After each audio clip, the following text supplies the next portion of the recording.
Hello everybody, welcome to Monday Morning Must Knows. My name is Merlin Rothfeld, and last week, what a crazy trading week. We had so many big names reporting earnings. You had Apple, you had Amazon, you had Facebook, you had Google, and just wild volatility. Not to mention Chairman Powell of the FOMC basically saying, you know what, we're going to raise, but maybe not as aggressive in the future, and the markets just went nuts. We had big moves up, big moves down, and of course at the end we're all going, okay, so now what's going to happen? Well, I can tell you what's going to happen for the upcoming trading week. We'll start things off with the earnings announcements. Let's keep that ball rolling. The FANG stocks are done. So the major names are done, but there still are some big names coming out this week. Now, last week we had like 800 companies reporting earnings. This time, 1,500 plus. It's a doozy. We'll start things off on Monday with Activision, Mosaic, and Transocean Energy.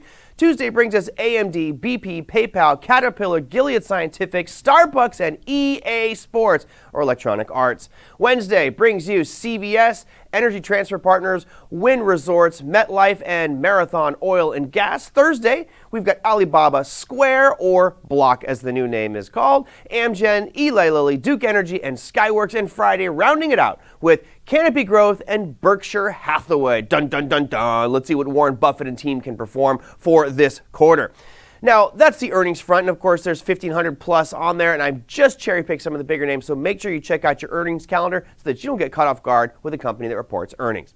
All right, now let's go back to what happened on Wednesday as Chairman Powell raised the Fed funds rate yet again and really cast some doubt as to what's going to happen at the September meeting. Well, what we do know is other central banks are also following the suit from the U.S., which is let's raise rates, right? Let's fight inflation. So let's look at two more that are going to be reporting this week. You can see starting off on Tuesday, the Reserve Bank of Australia will be raising an anticipated 50 basis points. Now, they are currently at 1.35%.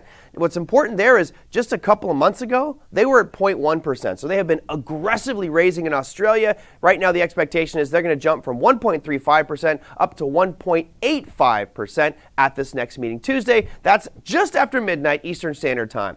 Now, the second one is the Bank of England. Now, they are also aggressively raising. They are currently at 1.25%. The expectation for Thursday's announcement is a raise of 50 basis points, which would bring their rate up to 1.75, and that will happen Thursday at 7 a.m. Eastern Standard Time. Now, this is important because obviously raising rates is going to have a huge impact on their economies and their currency. We've seen some significant slides in these currencies, the British pound, the euro, Australian dollar, all struggling, and this may actually help them out a little bit with their currencies. So you Forex traders, you got a lot of fun stuff to pay attention to for the upcoming trading week. Now, on that Wednesday meeting with Jerome Powell last week, we also heard him kind of hang his hat on one major factor. People kept grilling him. Are we in a recession? This is the second consecutive quarter we're going to get negative GDP. And he's like, well, it looks like we're going to be okay with GDP. And lo and behold, on Thursday of last week, we got a negative 0.9% GDP reading, which means 2 consecutive quarters of negative GDP. Recession. But Jerome Powell will probably squash that going forward. He did say, however, that the jobs market was very strong. And it's like the last saving grace for the FOMC right now is hanging on to jobs because you got 3.6% unemployment. Now, if unemployment starts to rise and we see issues in the labor market, he said we have a strong labor market. Well, what if we start to see some weaknesses? We're already hearing about layoffs for a lot of major companies and slight ticks up in some of the unemployment data. Well, lo and behold, the deluge will begin as we look at jobs data for the upcoming week, and there is a lot of it. Let's start things off early in the week. We're going to start off on Tuesday at 10 a.m. Eastern Standard Time with the JOLTS job openings.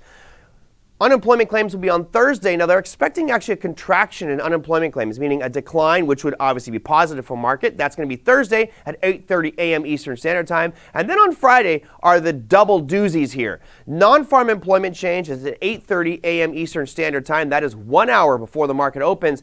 And this one's critical because it basically means job change. Are we starting to see more job creation?